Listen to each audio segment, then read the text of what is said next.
Let's be honest, the Five Nights at Freddy's movie is kind of a mess. Don't get me wrong, I love the Five Nights at Freddy's series, and for years I've been interested in the games and their eerie lore, but this movie just seems like it's not sure what it wanted to do. Let's dive in. We open with a security guard working the night shift at Freddy Fazbear's Pizzeria. Just like the games! The movie is already true to the source material. I'm gonna be real with you, the animated intro sequence is probably the sickest part of the movie. We're introduced to our main character, Mike, who has a questionable taste in decor. Turns out Mike's weird red flag of a ceiling poster is something he uses to lucid dream. So instead of lucid dreaming himself in Miami Beach, he wants to go to Nebraska? Weird dream. We see Mike at his mall security job where he hops into action to punch some kid's dad. Ooh! Get him! Turns out that's not exactly what he's paid to do, and so he gets fired. Mike visits his career counselor, Shaggy, to see if there are any other options, but it's not looking too hot. Until it is! Shaggy last minute decides to give Mike a job at the now defunct Freddy Fazbear's Pizzeria. He can run a security detail in an establishment with no dads to punch. Perfect! We get a glimpse into Mike's home life, which essentially consists of his little sister whom he raises, being babysat by some random friend of his while he's at work, not punching dads. Mike lucid dreams himself into his boring Nebraska vacation spot where we learn that he's actually reliving a traumatic event where his brother was kidnapped while he and his family were on vacation years ago. Sorry, Mike, I misjudged you. In the waking world, Mike visits his little sister's school to have a chat with her teacher when we get introduced to their aunt. She's a bit evil and not very good at hiding it. This lawyer guy is here too, but I think he's just supposed to be eye candy since no one attractive has shown up yet.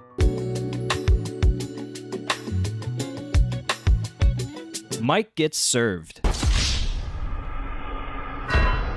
After the frustration of dealing with his aunt and her hunky lawyer, Mike decides to call Shaggy and take the security job. He walks through the surprisingly clean pizzeria and turns on the only fuse breaker running hundreds of arcade machines and lights. One cup of water and this place is finished. Balloon Boy jump scare! Mike decides to check the place out and for some reason now everything is turned off? I guess he really just wanted to use his flashlight instead of just resetting the breaker. We finally get our first look at the animatronics and they look incredible. When Mike passes out at his desk, nice job, he gets transported back to his lucid nightmare Nebraskan kidnapping guilt dreamland, or LNNKGD for short. And this time there are 5 weird kids staring him down. He decides to give chase in case their dads need punching, but falls into the back rooms. Wait, no, that's just him waking up. We finally get a better idea of what Mike's evil aunt wants when she and Doug meet with Mike's babysitter. Turns out Mike's aunt wants that child for, child support checks. So she can afford a lawyer to come hang out at a diner and offer thousands to these weird folks, but is nearly willing to kill her nephew in order to receive child support checks? Lady, get a job. Why wouldn't she just kill 2 birds with one stone and offer Mike a split portion of the checks if she's granted custody of both of them? It would solve her desire for extra income and would actually help Mike and his sister in a much healthier way.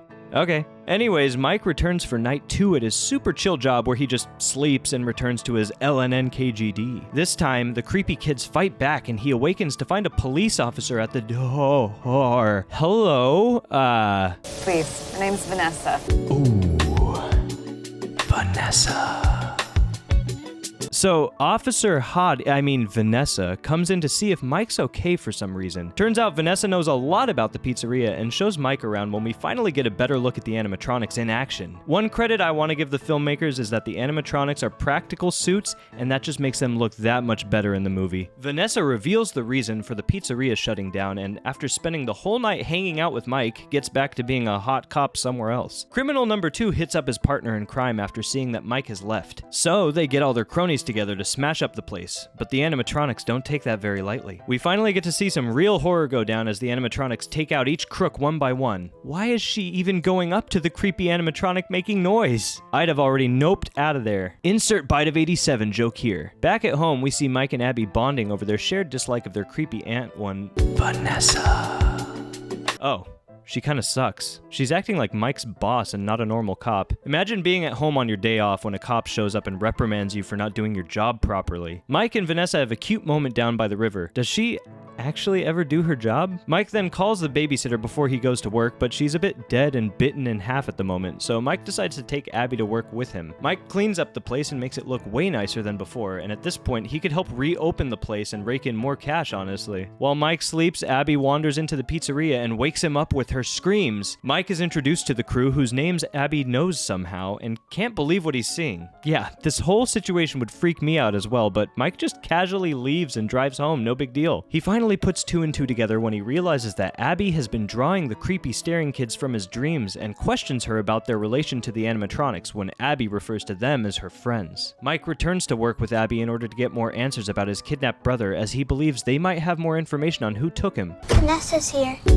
Mike accepts pretty quickly that there are ghost children inhabiting the animatronics of this rundown pizzeria, and we just move along. Our group decides to build a fort in the pizzeria so that they can all collectively lucid nightmare dream together, because that's a surprisingly normal follow-up to what Mike is witnessing. We get even more information dumped from Vanessa and learn that she knows way too much about this place. Mike and Vanessa return to the area where Abby is, only to see her get shocked by Bonnie's guitar strings. For such a technologically advanced animatronic, you'd think that the creator wouldn't make the guitar strings live wires that could easily shock and kill a small child that touches them. Oh, Abby's okay. It was like a light shock for her, I guess? After Mike realizes that he probably isn't the best caretaker for Abby, he surrenders to his aunt and calls her to babysit while he works his 5th night at Freddy's. Disclaimer, I do actually think it's pretty clever how this whole movie just spans over 5 nights at the pizzeria. That was really cool. Mike immediately gets to sleep at work. Good job again, Mike. Trying to finally solve the mysteries of his nightmarish past when the ghost children let him know that they want Abby. Why? I don't actually know. Because they're just evil ghost kids, I guess. Mike wakes up in the room where all the weird criminals' bodies were dumped and is in deep trouble. Back at home, Abby is still being babysat by her aunt when Golden Freddy shows up and moitas her. Abby doesn't really seem to care. Mike comes to after being unconscious and sees Vanessa caring for him. She gives us another lore dump, and we learn that the ghosts of the children are not the only thing inside the animatronics. It's also their corpses. She also reveals that she knows who's behind the disappearances of the 5 children and Mike's brother. It was William Afton, her father. Mike starts freaking out as Abby is in danger, but somehow knows to go to the pizzeria to save her. Shouldn't he still assume Abby is at home being babysat by their aunt? Mike sneaks back into the pizzeria to save his sister from the animatronics and actually does a pretty good job of fending them off. Then, we get the craziest reveal when Springtrap shows up. This scene was actually pretty well done. Springtrap is menacing. Vanessa saves Abby from Foxy and Mike gets owned by Springtrap. Wait, it's Shaggy. This whole time, Mike's ominous career counselor was actually William Afton, the evil man behind the disappearance of the 5 children and Mike's brother? Who saw that coming? Actually, pretty much everyone, because everyone was talking about Shaggy being William Afton months before this movie's release. But anyways, Vanessa attempts to defend Abby when Daddy Springtrap stabs her. No! Well, at least we still have Doug Lawyer. Spring Shaggy corners Abby, but before he can do anything, Mike resets the one breaker, and we see that whatever drawing is posted on the wall changes the mentality of these ghost children animatronics. What? Anyways, after Cupcake Thing bites William Afton, we get our long-awaited Springlock death. Kinda just seems like it's inconveniencing him more so than crushing him to death. I always come back. Wait, why would he put the helmet back on if the suit was crushing him? Mike, Vanessa, and Abby escape the pizzeria as it's essentially collapsing, and the animatronics drag Shaggy further in where they can exact their revenge. We fast forward then to Mike checking in on Abby at school. She seems to be doing a lot better, and her teacher commends Mike, telling him to keep doing what he's doing. Yeah, sure, let me just find another haunted establishment, kill my aunt again, expose Abby to some mortal danger, and then let her watch a murderer get crushed by an animatronic suit. That seemed to help her overcome her trauma. Mike visits Vanessa in the hospital and thanks her for the help, and Abby asks Mike if they can visit her friends again. So, what about the dead aunt? And the group of murdered people in the back room of the pizzeria? And the now dying career counselor. Without Vanessa's account, how would any of these missing people be explained to the police? And even if they did explain that to the cops, there's no way the cops are going to buy the whole haunted animatronics bit as quickly as Mike did. So yeah, it's a kind of cool movie and has as many plot holes in it as William Afton. But at least we get the living tombstone in the end credits. True.